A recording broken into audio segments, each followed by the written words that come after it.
straight into the roof of the net. Nice one. Straight down the middle. So a good. Hello and welcome to Firstpost. I'm Rupha Ramani. Let's get started.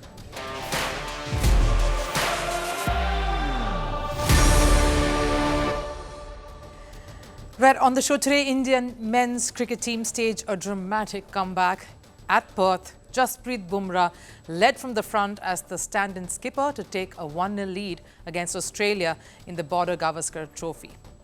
What went right for India and what has troubled Australia? Meanwhile, Manchester City find themselves in a bit of a slump. The usually confident Pep Guardiola is calling his own side fragile. The meme factory has come alive with jeers and jibes being taken. And in tennis, it's a story of bromance, the new one brewing between two competitors who've turned into partners now in the hunt of that elusive record-breaking Grand Slam title. World number 7, Novak Djokovic, has roped in Andy Murray as his coach. He even put up a very emotional post announcing the same. How will this relationship affect the Serb's tennis career in the last phase? Lots heading your way then, but first, a look at what's on Sports 360. Starting with updates from the IPL auction, India's Bhuvneshwar Kumar was sold to Bengaluru for $1.28 million, the highest to go so far. Well, Deepak Chahar found a new home in Mumbai. Of course, Pacers going for a lot. The costliest buy, though, at this auctions continues to be Rishabh Pant, who was sold to Lucknow for $3.19 million.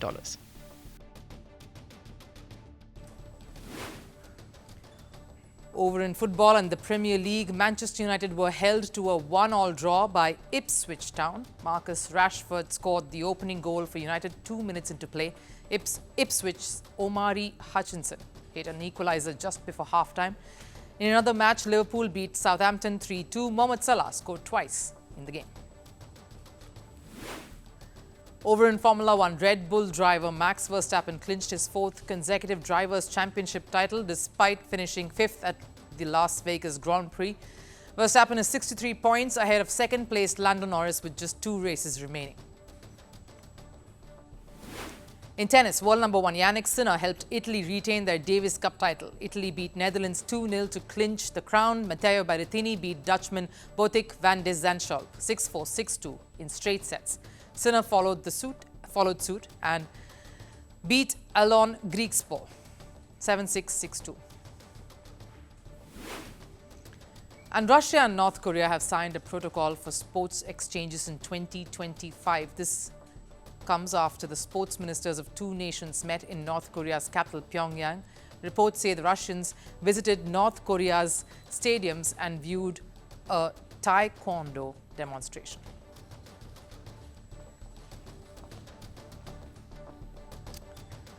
India was under the pump heading to Australia. The critics had the swords already, much like the words that Indian skipper Rohit Sharma had used during that series against New Zealand, and the media were ready with their knives out when India faltered against New Zealand. And so the Indian contingent were travelling to Australia to face the sternest of tests with a whitewash hanging over their heads. Rohit Sharma was going to miss the first test and Shubman Gill got injured. Virat Kohli's form was being questioned and the bowling attack did not have their most experienced Mohammad Shami. It was with all of these setbacks that India made its way to tackle the Aussies, the most hostile series for any visiting side. But 3 days were all it took and a little bit of day 4 for India to come out in the most commanding manner and defeat the hosts by a whopping margin. Australia in the first test staring at a 1-0 deficit.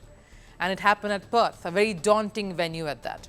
The prime reason for India's resurgence has been their stand-in captain Jasprit Bumrah. He's led from the front, and what a phenomenal performance to really be the player of the match as well. That Aussie first innings was in fact the turning point. It's easy to be deflated after a paltry 150 batting first. The battle would seem almost lost right there, but Bumrah came out charging. His skill, his sheer pace and genuine guile, genuine deceit struck Australia hard. It's also right to say here that Australia, for their part, put in their worst performance with the bat in this test. That batting lineup has enough gaping holes that needs some tending to. But coming back to Bumrah, in the absence of another senior pace bowler alongside him, Bumrah led the attack admirably and really has been the backbone of this Indian bowling lineup. In fact, since his comeback from a career-threatening injury that was set to derail him, Bumrah has been unstoppable across formats. Here's a bowler who's undoubtedly going to be the best that the world has seen, if not already, across 3 formats. Conditions do not matter. Opponents do not matter. Situation is inconsequential. He has been clinical, whether it's T20, ODI or Tests. He was instrumental in India's ODI and T20 World Cup campaigns from last year and then this one. There's a reason Mumbai franchise at the IPL retained him as their number 1 pick ahead of Rohit Sharma, ahead of Hardik Pandya or Surya Kumar Yadav. Bumrah is a match winner and today he achieved a special milestone. Captain leading his team to a famous rare win at Perth.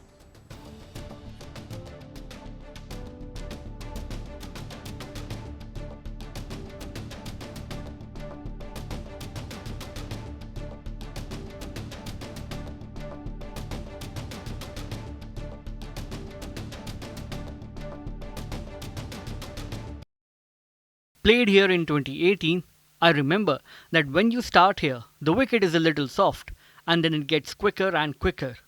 Was relying on that experience. We were really well prepared, so I was telling everyone to have faith in their process and ability.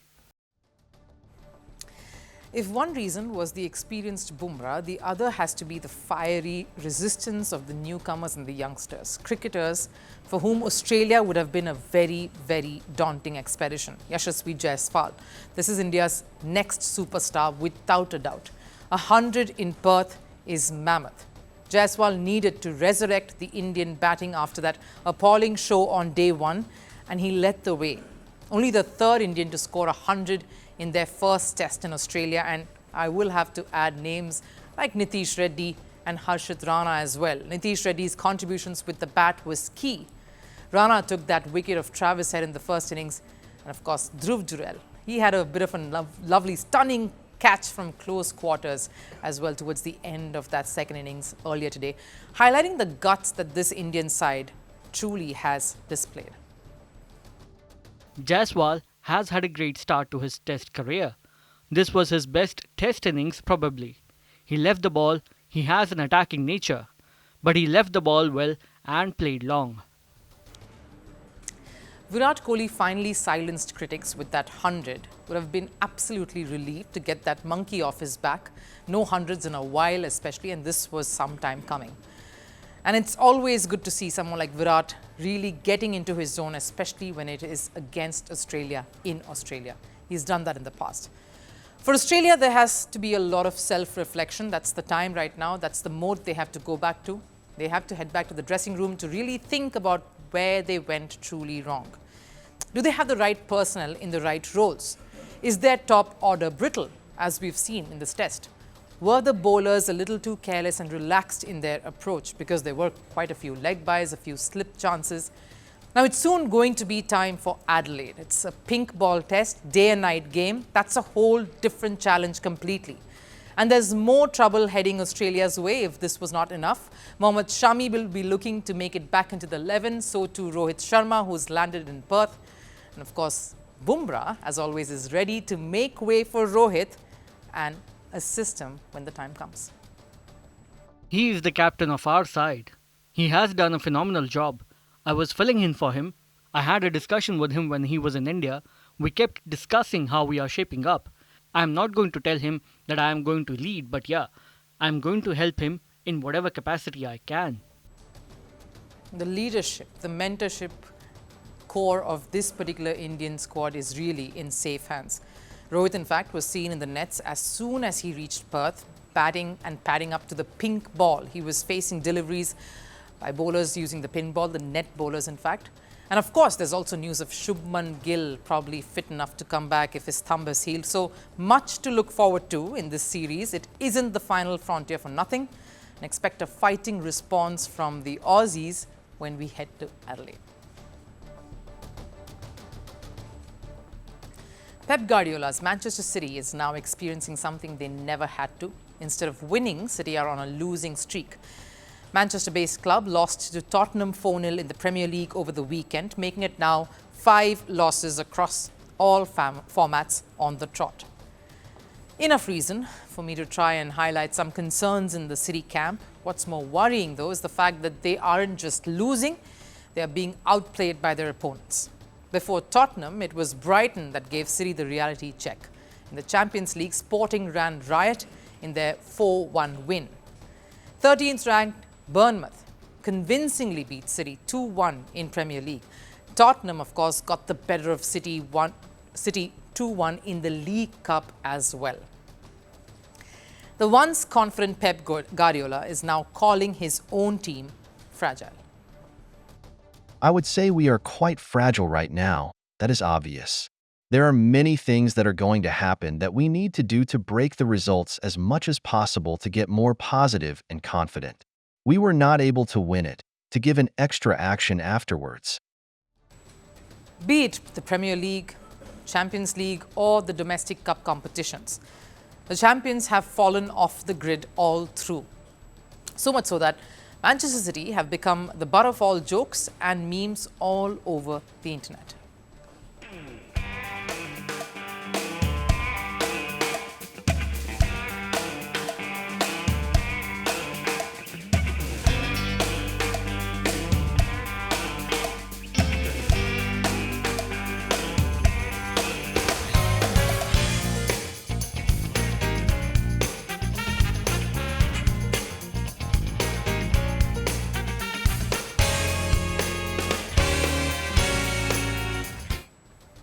My favorite has to be the one where Pep Guardiola transitions to Erik ten Hag. But while many of these are brutal, though, jibes made at Manchester City, San Marino targeting City stood out. This is the official page of a national team, a team that's ranked lowest in the FIFA rankings. Them challenging Manchester City and being confident of beating them shows how perilous a situation Manchester City find themselves in currently. But what has led to this slump at this moment? Maybe this.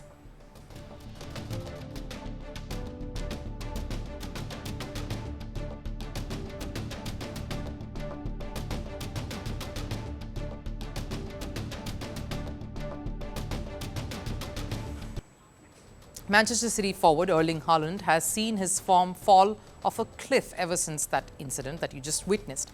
Haaland clashed with Arsenal boss Mikel Arteta in September and famously told him to stay humble.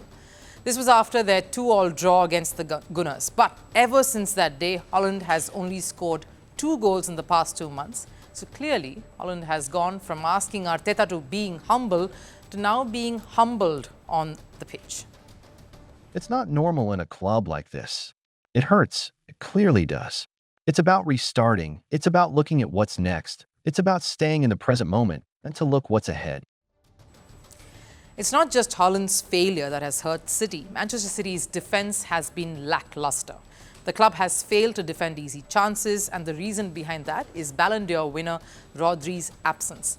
He was ruled out of the season due to an ACL injury, but should a club as big as Manchester City, as successful as Manchester City, only rely on 1 or 2 players to take them through? As despite the mammoth signings they have made in the past 5 years, looks like Manchester City are a little more dependent on just a few players to carry them. It's a group of players who have run a million miles. They've been sensational, but they've become a little bit punch-drunk, leggy, lacking in energy. They've lost players and a couple of vital players out through injury. Now, I understand that the calendar has become quite packed. There are more games now, less breaks, and yes, that's bound to take a toll on the players. But it's not only about Manchester City. They're not the only club that's playing all these games. Every other club is in a similar situation and is forced to play more matches now.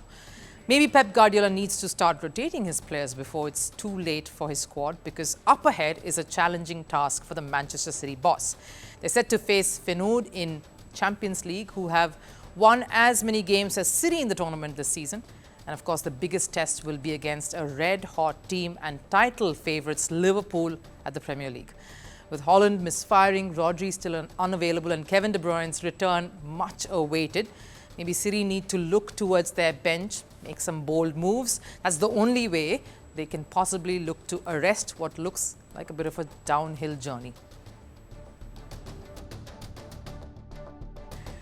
Right, we all woke up yesterday. We all, in fact, were greeted by a very, very emotional post that Novak Djokovic put up, voiced by himself, announcing that his biggest competitor, in fact, part of that Fab Four of Roger Federer, Rafael Nadal, Novak Djokovic and Andy Murray, who had dominated tennis for a while, will be in his corner. It's become another bromance that's brewing, and it's between world number 7 currently, Novak Djokovic, who is seeking a Grand Slam title win. There's a bit of a drought, and he feels Andy Murray's presence in his box as his new mentor, his next coach, can truly make the difference. How will this relationship pan out? Is this Novak Djokovic turning a corner?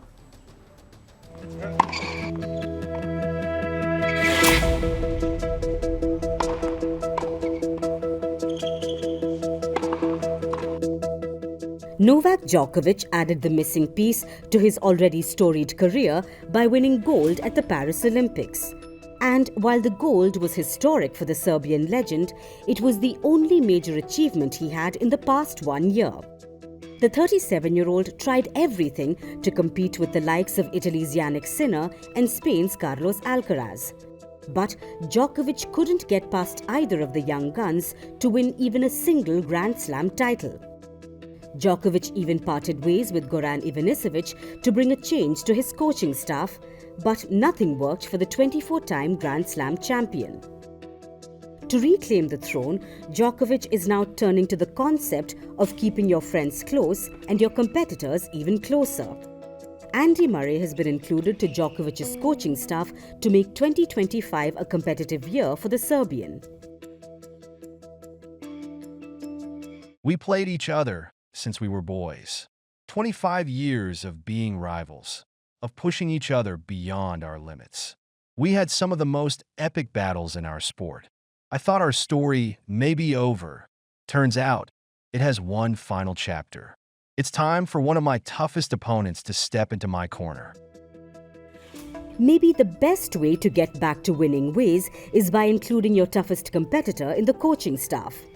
The amount of tennis the Big Four, Rafael Nadal, Roger Federer, Novak Djokovic and Andy Murray have played against each other has made them understand the style of play each of them have.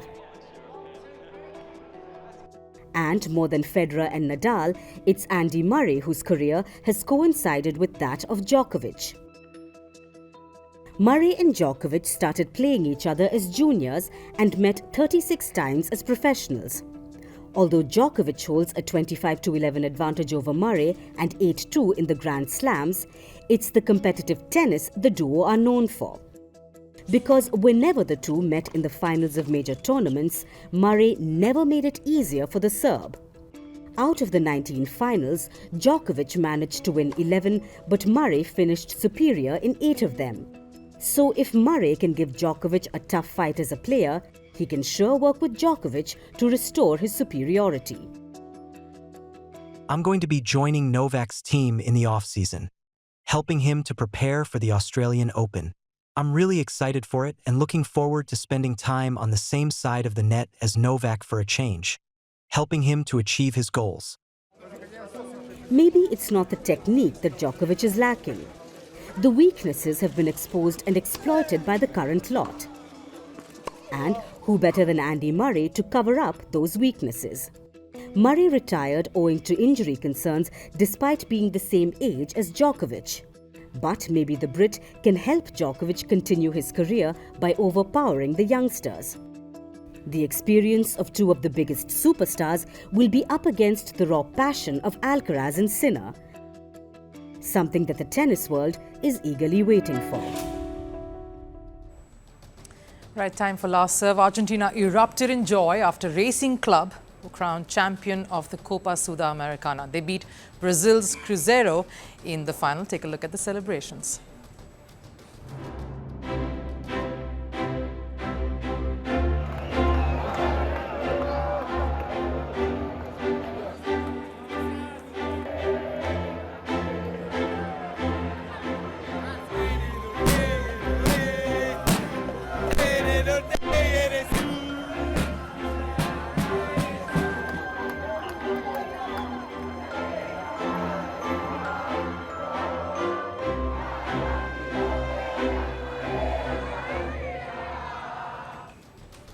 Nothing unites much like sport, particularly football.